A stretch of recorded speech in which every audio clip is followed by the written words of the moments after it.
Hi students. मेरा नाम है रवि कुमार तिवारी, आप सबको पता ही होगा, है ना। तो आज से हम क्लास 11th का ना चैप्टर स्टार्ट कर रहे हैं, ठीक है। हमारा जो आज सबसे पहला चैप्टर होगा ना वो होगा यूनिट एंड मेजरमेंट। हाँ, वैसे ही चैप्टर 2 है बट आप लोग इसको चैप्टर 1 ही मानो, ठीक है। आप बोलोगे सर आप चैप्टर 2 से स्टार्ट कर रहे हैं, चैप्टर 1 क्या हो गया। मैं आपको एक बात बताता हूँ, चैप्टर 1 ना सेल्फ स्टडी के लिए है। इसमें को ना बेटा दुनिया का कोई टीचर आपको नहीं पढ़ा सकता, क्योंकि फर्स्ट चैप्टर में जितना भी कुछ है ना हम सब आगे इसको कॉम्प्रिहेंसिव वे में देखने वाले हैं। तो फर्स्ट चैप्टर फर्स्ट का कोई मतलब भी नहीं बनता, बोर्ड्स में भी कुछ से कोई क्वेश्चन आता नहीं है, ठीक है। हाँ, नीट में एक दो बार क्वेश्चन आया है, पर वो क्वेश्चन क्या आया है, कैसे आया है, उसको मैं इसी चैप्टर में आपको कवर कर दूंगा, वो आपको टेंशन लेने की ज़रूरत नहीं है, ठीक है। हाँ, आपको ये चैप्टर मैं शुरू से पढ़ा रहा हूँ, बहुत ही इलेबोरेटेड वे पढ़ा रहा हूँ, बहुत अच्छे से पढ़ा रहा हूँ।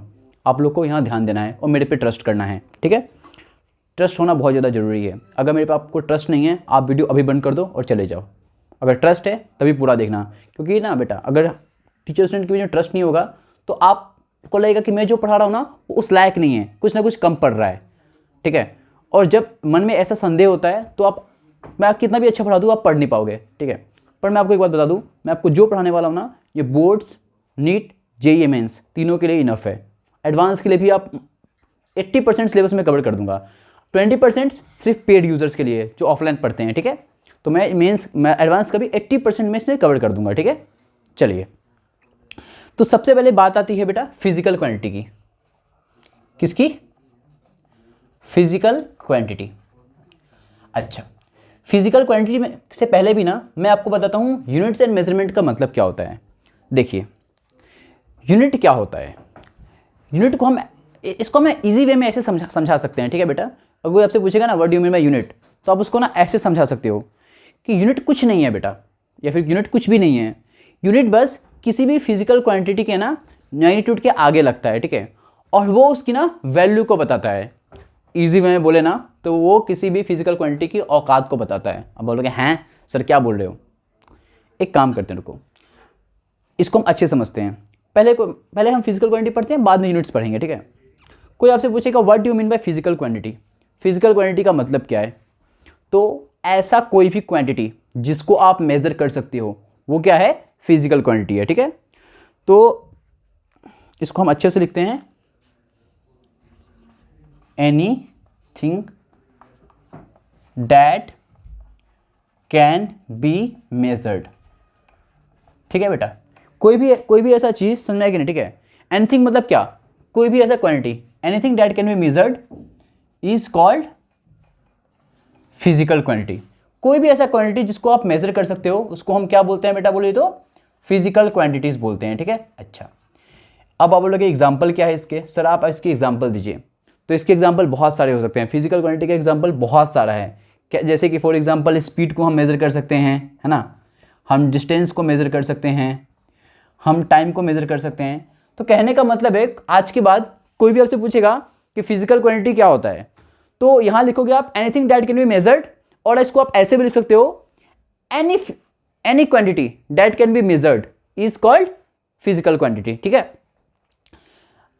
अब आप बोलोगे सर ऐसा क्या है जो हम नाप नहीं सकते, तो पता है हम क्या नाप नहीं सकते, हम एंगर नहीं नाप सकते।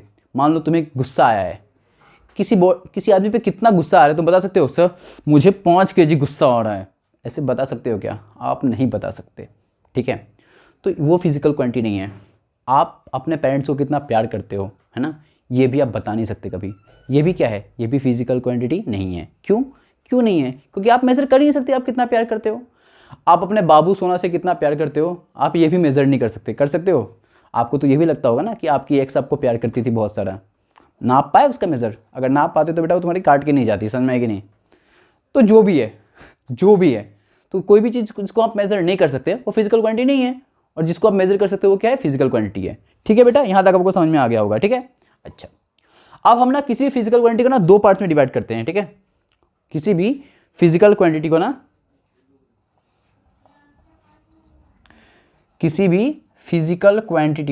ठीक है, हम 2 फॉर्म में मेजर करते हैं,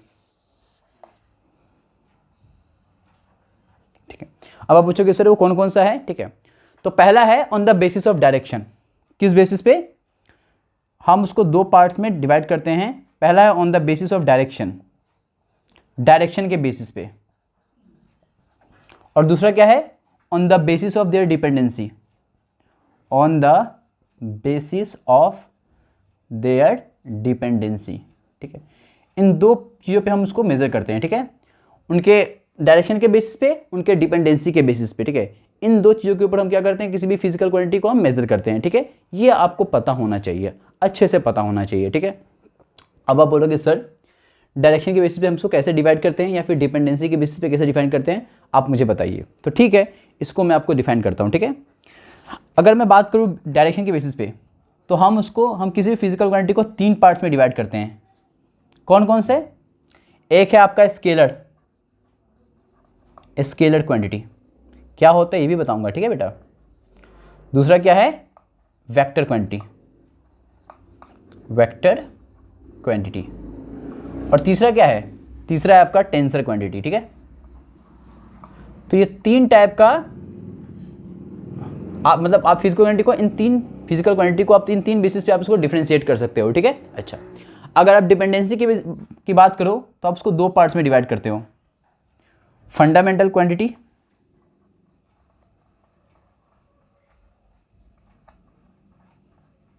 और पूछोगे सर सर दूसरा क्या है, तो मैं आपको बताऊंगा दूसरा है आपका डेराइव्ड क्वांटिटी। क्या है? Derived quantity. तो ये दो तरीके हैं किसके बोलना, मतलब फिजिकल क्वांटिटी को डिवाइड करने के, ये दो बेसिस बोल सकते हैं। ठीक है, अच्छा आई होप आप लोग को यहाँ तक क्लियर हो गया होगा। आप चाहे तो ये पूरा नोट कर सकते हैं। ठीक है, आप नोट कर लीजिए। फिजिकल क्वांटिटी में एक चीज़ बाकी रह गया है, यूनिट्स। यूनिट्स को थोड़ा एक्सप्लेन कर देता हूँ। देखिए यूनिट ना किसी भी फिजिकल क्वांटिटी के मैग्नीट्यूड के आगे लगता है, नॉट आगे, एक्चुअली पीछे बोल सकते हो। ठीक है, suffix is a good word. Prefix suffix पढ़ा है ना बेटा, क्लास 11 से पहले आता है इंग्लिश में। ठीक है, 8, 9, 10 में। ठीक है, तो मेरा बहुत ख़राब था इंग्लिश, आप लोग का अच्छा होगा। ठीक है, तो हाँ सफिक्स ही बोलते हैं। जैसे मैंने लिखा 1 किलोमीटर। ठीक है, सपोज इसको मैं लिख सकता हूँ ना 1 मीटर भी लिख सकता हूँ। अब मैं 1 किलोमीटर लिखूँ या 1 मीटर लिखूँ, डिफरेंस क्या है? देखो बेटा नंबर तो दोनों में सेम है कि नहीं, ये डिफरेंस पैदा कर दिया है इस किलोमीटर और मीटर ने, तो इसी को बोलते हैं यूनिट। क्या बोलते हैं? यूनिट। 1 किलोमीटर मतलब बहुत बड़ा लेंथ है ना, और 1 मीटर मतलब इतना सा। तो देखो बेटा इस यूनिट ने ना बेटा इन दोनों को डिफ्रेंशिएट कर दिया है, और यूनिट ही क्वांटिटी के औकात को बताता है कि इसकी औकात 1 किलोमीटर मतलब बहुत बड़ा, मतलब 1000 मीटर के इक्वल है, और 1 मीटर मतलब सिंपल। तो कह सकते हैं कि बेसिकली कोई आपसे पूछेगा यूनिट क्या होता है, तो आप बोलना यूनिट भाई चीज़ों को औकात के हिसाब से डिफ्रेंशिएट करता है, या चीज़ें के औकात को बताता है। आई थिंक आप होप यहाँ पे क्लियर हो गया होगा, है ना। चलिए अब इसको नोट कर लीजिए। तो बच्चों आई थिंक आपने नोट कर लिया होगा, मैंने तो रब भी कर दिया है ना। अब हम स्टार्ट करते हैं एक एक करके। ठीक है, पहला है हमारा स्केलर क्वांटिटी। कौन सी क्वांटिटी? Scalar quantity. अब आप पूछोगे Ravi sir what do you mean by scalar quantity, scalar quantity का मतलब क्या होता है? तो देखिए ऐसी क्वांटिटी जिनका कोई डायरेक्शन नहीं होता, जो कहीं भी लग जाता है। ठीक है, अब बोलोगे सर हैं जी आप क्या बोल रहे हो? जी हाँ, इसको मैं ऐसे आपको बताता हूँ। अब हमको प्यार किसी से हो सकता है, हाँ किसी से हो सकता है, किसी से भी हो सकता है। जब प्यार होता है तो वो कास्ट वास्ट नहीं देखता। ठीक है, वो हो जाता है मतलब। ठीक है, बट और हम किसी को बोल सकते हैं आई लव यू, है ना, पर आप किसी को भी पापा थोड़ी बोल सकते हो, पापा तो एक ही है ना बेटा, मतलब it has a specific direction. ठीक वैसे कुछ ऐसी क्वांटिटीज होती है जो सिर्फ नंबर से पता चल जाता है, हाँ नंबर है, पर कुछ में ना नंबर के अलावा डायरेक्शन भी बताना पड़ता है। आप बोलोगे सर कैसे? मैं आपको समझाता हूँ कैसे। देखिए पहले डेफिनेशन लिखते हैं, फिर डेफिनेशन को अच्छे से एक्सप्लेन करूंगा। ठीक है, लिखिए द क्वांटिटीज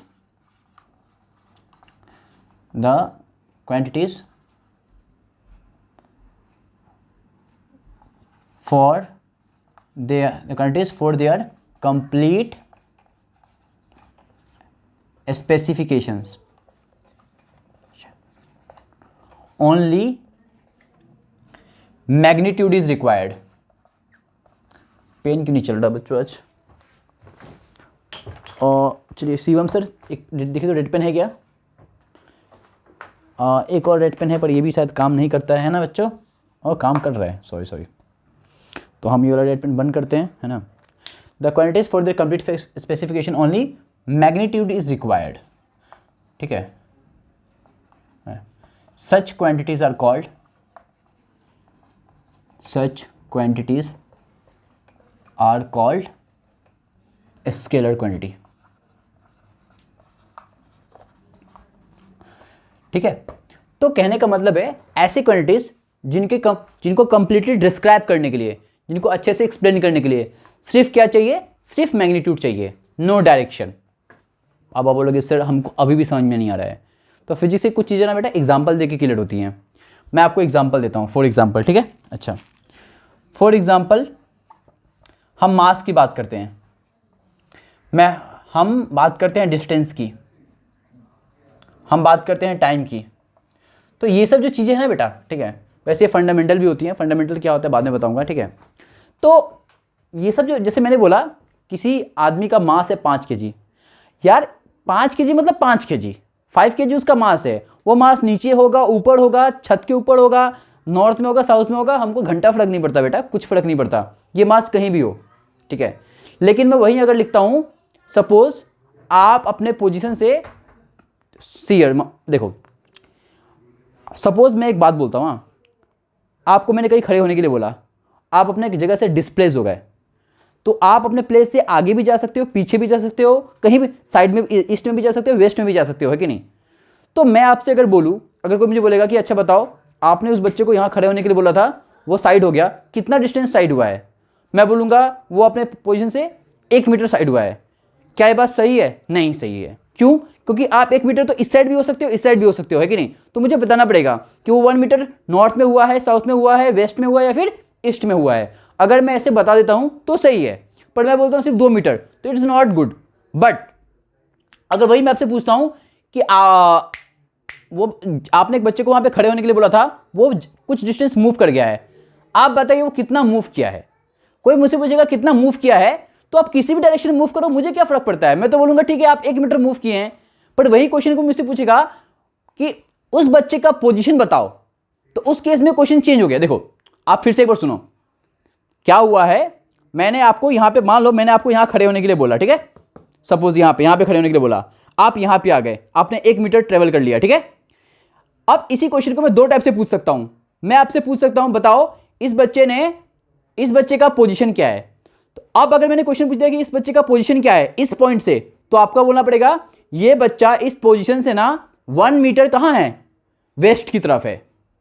बट अगर मैं यही पूछूंगा कि बताओ इस बच्चे ने कितना डिस्टेंस ट्रेवल किया, तो आप बोलोगे 1 मीटर। समझ में आ रहा है कि नहीं आ रहा है? तो देखो ये कितना, मतलब ना 1 मीटर डिस्टेंस कितना हो गया, 1 मीटर ट्रेवल किया है। और ठीक है, इस चीज को मैं ऐसे बोलूंगा कि बताओ इसका पोजीशन क्या है, तो आपको बोलना पड़ेगा 1 मीटर इन द ईस्ट। तो 2 अलग अलग बातें हैं। अगर मैं बोलूंगा बताओ इसका पोजीशन बताओ, तो वेक्टर हो जाएगा। क्यों? क्योंकि आपको मैग्नीट्यूड के साथ में इसका डायरेक्शन भी बताना पड़ रहा है। क्या बताना पड़ रहा है? डायरेक्शन। पर मैंने बताया नहीं, सिर्फ इसका मुझे बताओ इसने कितना मूव किया है, वो क्या होगा, स्केलर होगा। तो ये डिफरेंस है, समझ में आया कि नहीं? आई होप मैंने आपको अच्छे से समझाया होगा। इसके बाद भी अगर आपको समझ में नहीं आ रहा, कोई बात नहीं बेटा, आप मुझे ना मैसेज कर सकते हो, आप कमेंट कर देना, ठीक है। मैं इसके ऊपर और एक वीडियो बना दूंगा।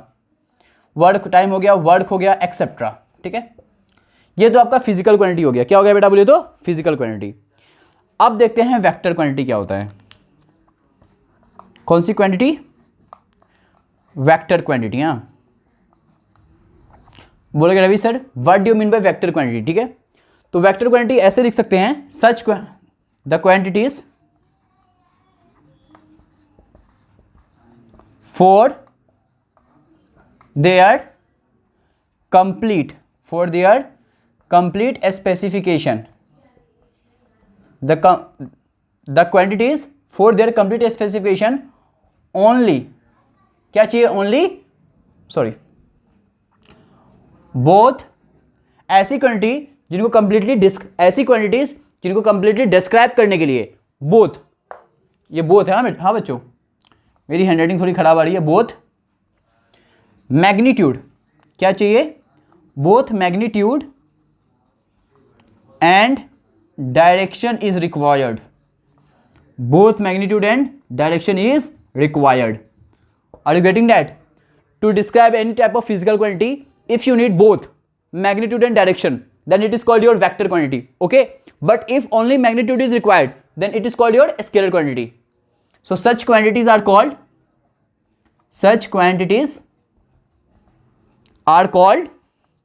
what they are called? They are called vector quantities. I hope you all are getting my point, है ना? आप सबको समझ में आ रहा है कि नहीं बच्चों? I hope सबको समझ में आ रहा होगा, ठीक है? चलिए हम इसके कुछ एग्जाम्पल्स ले लेते हैं। एक मिनट, मेरा फ़ोन क्यों इतना बज रहा है? ओके, तो मैसेज वगैरह आ रहे हैं। चलो, I am also famous person, मुझे मैसेज आते हैं सबके। सॉरी, नॉट फेमस, मतलब मार्केट में चल रहा हूँ, समझ सकते हो, मार्केट में चल रहा हूँ, ठीक है। इसके एग्जाम्पल क्या होंगे?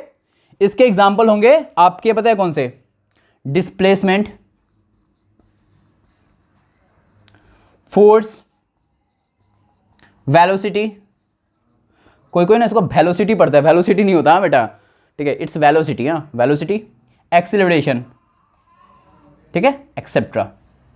और पता है साइंस में, पता है आपको पता होना चाहिए कि खास करके साइंस में एक्सेट्रा तब लगाते हैं जब इसके आगे आपको नहीं पता है, ठीक है। बट डोंट वरी, मुझे पता है, इसके आगे भी बहुत सारी क्वांटिटीज होती हैं, ठीक है, तो मुझे वो पता है, बट आप फिलहाल एक्सेट्रा लिख दो, ठीक है। चलिए हम इसको रब कर देते हैं कि नहीं, क्या बोलते हैं बच्चों? चलिए आप उसको नोट कर लीजिएगा। तो बच्चों आप लोगों ने नोट डाउन कर लिया होगा ना। अब एक क्वांटिटी और बच गया है, टेंसर क्वांटिटी, शायद स्केलर हो गया, वेक्टर हो गया, अब टेंसर, हाँ एक टेंसर बच गया होगा, ठीक है। चलिए टेंसर क्वांटिटी ना आज तक किसी को समझ में नहीं आया एक्चुअली, ये टीचर को भी क्लियर नहीं होता है, ठीक है, ये चीज़ टीचर्स को भी क्लियर नहीं होता है। तो देखिए लोग ऐसे बोलते हैं, ठीक है, इसके बहुत सारे डेफिनेशन मार्केट में प्रेजेंट है, market in the sense YouTube में हर जगह बहुत सारे डेफिनेशन प्रेजेंट है, पर इसको आप लॉजिकली ना बताओ तो इसका एक ही डेफिनेशन बहुत सही है कि टेंसर क्वांटिटी वो क्वांटिटी होता है जो ना ही स्केलर है ना ही वेक्टर है। अब बोलोगे हाँ जी सर, जो ना ही स्केलर है ना ही वेक्टर, इसका मतलब क्या है? इसका मतलब ये है कि ये क्वांटिटी तो है पर इसका कोई डायरेक्शन नहीं है, ये प्लेन में काम करता है। अब बोलोगे सर मुझे अभी भी समझ में नहीं आया। देखो डिस्टेंस डायरेक्शन में मूव करता है कि नहीं करता है कि नहीं, बट कुछ ऐसे क्वांटिटी होती हैं जो डायरेक्शन में काम नहीं कर सकती, वो दो एक्सिस के बीच, देखो कहने का मतलब है अगर दो एक्सिस है बेटा, है कि नहीं, सॉरी यहाँ तो तीन एक्सिस हो गया, एक्स वाई जेड। देखो ये आपको कहीं यूट्यूब में नहीं मिलेगा, हाँ ठीक है, ये स्पेशली रवि सर के पास मिल रहा है, ठीक है, समझ में आया कि नहीं। और रवि सर के पास इसलिए मिल रहा है क्योंकि वो अनअकैडमी पे थे, ठीक है, हाँ मैं शो ऑफ कर रहा हूँ, ठीक है, आई वाज था, ठीक है, तो जो भी है, तो मैंने इसके लिए बहुत ज़्यादा पढ़ाई की है और मतलब डिटेल बुक में देखा है। देखो कुछ चीज़ें ना बेटा आपको यूट्यूब पे मिल जाती है बहुत ईजिली, लेकिन यूट्यूब पे जो कंटेंट मिलता है ना वो सारे सही है, इस बात का कोई प्रूफ नहीं है, कोई सारी बात इसमें गलत भी होती है, ठीक है, बट कुछ ऐसी देखो पर कुछ ऐसी जो चीज़ें होती हैं ना जो आप खुद पढ़ के सीखते हो, तो ये कोई टीचर ना सिर्फ पढ़ के सीख सकता है, समझ में आएगा नहीं, ठीक है। बट हाँ आपको मैं बता रहा हूँ तो आप अच्छे से ध्यान दीजिए। वैसे ये क्वेश्चन ना एग्जाम में नहीं आता है, हाँ नीट में कभी पूछ सकता है, वो भी एग्जाम्पल पूछेगा, डायरेक्टली नहीं पूछेगा, ठीक है। तो एग्जाम्पल नीट में क्या आएगा वो भी मैं आपको बता दूंगा, ठीक है। देखिए टेंसर क्वांटिटी होता है, देखिए कुछ ऐसी चीज़ें होती हैं, कुछ ऐसी क्वांटिटीज होती है, जैसे डिस्प्लेसमेंट हो गया जो एक पर्टिकुलर डायरेक्शन में काम करती है, एक्स हो गया, वाई हो गया, है कि नहीं, समझ में आया कि नहीं बच्चों। बट टेंसर क्वांटिटी होता है जो इन दोनों के प्लेन के बीच में काम करती है। कहाँ काम करती है? प्लेन के बीच में। फॉर एग्जाम्पल तुम्हारा क्या हो गया? मोमेंट ऑफ इनर्शिया हो गया। क्या हो गया बेटा बोले तो? Moment of inertia. हाँ मोमेंट ऑफ इनर्शिया ना इसी का एग्जाम्पल है। इसके अलावा इसका और एक एग्जाम्पल है, मेरे को बस याद नहीं आ रहा है। फोर्स बाय एरिया क्या होता है? प्रेशर होता है बेटा, बिल्कुल। इसका और एक एग्जाम्पल क्या है? प्रेशर। तो प्रेशर और मोमेंट ऑफ इनर्शिया, प्रेशर तो आपको पता होगा प्रेशर क्या होता है, ठीक है, ठीक है, ये क्या होता है? फोर्स अपॉन एरिया, ठीक है। तो और एक हो गया तुम्हारा मोमेंट ऑफ इनर्शिया। तो ये सब जो है ना बेटा, ठीक है, जैसे प्रेशर जो है ना बेटा किसी डायरेक्शन में काम नहीं करता, ये प्लेन में काम करता है, ये एक एरिया के लिए काम करता है, ठीक है। जैसे एक बॉडी है तो इस बॉडी के लिए काम करेगा, समझ में आया कि नहीं? कहने का मतलब है इस बॉडी के बीच, इस बॉडी के ऊपर काम करेगा, इस बॉडी का प्लेन में काम करेगा। तो जो क्वांटिटी किसी प्लेन में काम करता है ना कि वो किसी डायरेक्शन में, उसको हम क्या बोलते हैं? टेंसर क्वांटिटी बोलते हैं। क्या बोलते हैं हम उसको? टेंसर क्वांटिटी, टेंसर क्वांटिटी, ठीक है। और टेंशन मतलब बेटा मैं आपको जो पढ़ा रहा हूं ना उतना ही आएगा एग्जाम में, ठीक है। तो इसका ना बेटा एक डेफिनेशन तो ये हो सकता है, इट इज ए क्वांटिटी, ये वो क्वांटिटी है विच हैव, ठीक है, या फिर एक काम करो बोलो it is a quantity which have नहीं बेटा, which is neither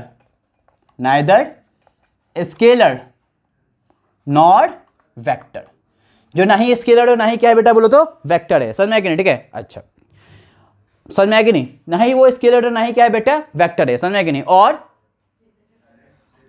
which have more than one quantity, जिनमें एक से ज्यादा क्वांटिटी होती है। अब आप बोलोगे सर अच्छे से समझाओ आप क्या बोल रहे हो। जैसे मैं बात करूं बेटा, एग्जांपल देता हूं, मैं बात करूं प्रेशर की, ठीक है, और मैं बात करूंगा मोमेंट ऑफ इनर्शिया। यही तो बहुत इजी एग्जांपल है बेटा, और यही एग्जाम में आएगा तो यही पूछेगा। इसके अलावा कुछ पूछ दिया तो आप लोग ना बेटा यूट्यूब से मेरे से पैसे मांग लेना, कोई बात नहीं, मैं दे दूंगा, ठीक है। तो प्रेशर और मोमेंट ऑफ इनर्शिया, ठीक है, ये दोनों को हम टेंशन क्यों बोलते हैं? क्योंकि अगर मैं प्रेशर की बात करूं ना, प्रेशर की मैं बात करूं तो इसका फॉर्मूला होता है force by area. Force is also a vector quantity and area is also a vector quantity. आपको पता होना चाहिए एरिया भी वेक्टर होता है। लोग बोलते हैं हैं सर जी एरिया तो वेक्टर नहीं होता है। नहीं मेरे बच्चे, आप लोग गलत बोल रहे हो। Area is also a vector quantity, ठीक है। एरिया भी क्या होता है? एक वेक्टर क्वांटिटी होता है। तो जब एक साथ दो वेक्टर क्वांटिटी आ जाते हैं ना बेटा, है कि नहीं, तो इसमें क्या होता है? मोर देन वन क्वांटिटी होता है। तो बोल सकते हैं बेटा tensor quantity is a quantity which have more than one quantity, जिसके अंदर एक से क्या होता है? ज्यादा क्वांटिटी होता है, ठीक है। या फिर ऐसा बोल सकते हैं, ऐसा क्वांटिटी जो ना ही स्केलर और ना ही क्या है वेक्टर है, ठीक है। Better the quantity which is neither scalar not vector is called tensor quantity, और द क्वांटिटी विच है मोर देन वन क्वांटिटी, मतलब एक प्रेशर एक क्वांटिटी है बट इसके अंदर ऑलरेडी क्या आ रहे हैं? दो डिफरेंट क्वांटिटी, दो डिफरेंट फिजिकल क्वांटिटीज आ रहे हैं, और दोनों दोनों क्या है बेटा? वेक्टर ही है। तो उसको हम क्या बोलते हैं? उसको हम बोलते हैं टेंसर क्वांटिटी। आई होप आप लोगों को क्लियर हो गया होगा, है कि नहीं। हम इसको मिटाते हैं, और आई थिंक हम ना नेक्स्ट वीडियो में बेटा हम पढ़ेंगे फंडामेंटल क्या होगा, डिराइव्ड क्या होगा, वगैरह वगैरह वगैरह। फर्स्ट लेक्चर है, फर्स्ट लेक्चर के लिए इतना काफ़ी है। बाद बाकी बच्चों लव यू ऑल, पढ़ाई पे अच्छे से ध्यान दो, फ़ोन थोड़ा कम चलाओ और माँ बाप की बात मानो, ठीक है। बाय।